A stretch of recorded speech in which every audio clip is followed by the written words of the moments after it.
కేంద్ర ప్రభుత్వం కూడా ఒకవేళ ఏదైనా విషయాలను పరిష్కరించలేకపోతే చట్ట ప్రకారంగా దానికి పరిష్కారం ఎట్లా కనుగొనాలో కనుగొంటాం ఇద్దరం కలిసి.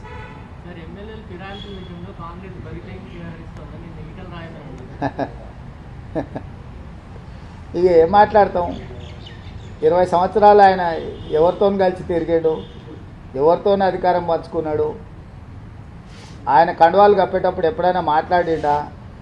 పోనీ 11 రాష్ట్రాలల్లో భారతీయ జనతా పార్టీ ఎన్నికైన ప్రభుత్వాలను పడగొట్టింది, ఆ విషయమన్నా తెలుసా వారికి? కర్ణాటకలో కానీ, మహారాష్ట్రలో కానీ, గోవాలో కానీ, బీహార్లో కానీ, మధ్యప్రదేశ్లో కానీ, ఇప్పుడు మధ్యప్రదేశ్లో ఉన్న ప్రభుత్వం ఏం చేసి తెచ్చుకున్నారు? ప్రజలు ఇష్టం వచ్చిందా? అవును, ఫిరాయింపులు చేసి తీసుకొని ప్రభుత్వాలను పడగొట్టి ఇవాళ మహారాష్ట్రలో వాళ్ళు చేసిన పనికి ప్రజలు ఏం తీర్పిచ్చిందో ఉంది కదా కళ్ళ ముందల. అంతగా కేసీఆర్ పట్ల వీరికి సానుభూతి ఏంది? కేసీఆర్ మీద ఇంకా ప్రేమ తగ్గనట్టు ఉంది.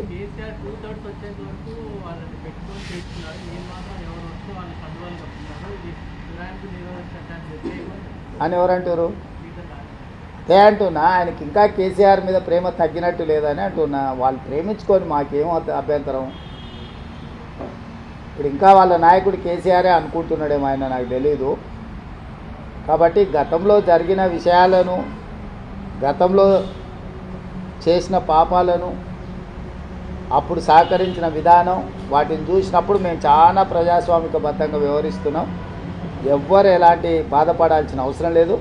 ప్రజలకు మేలు జరగడానికి ఏం చేయాలనో ఆ ప్రయత్నాలన్నీ కాంగ్రెస్ పార్టీ చేస్తుంది. ధన్యవాదాలు.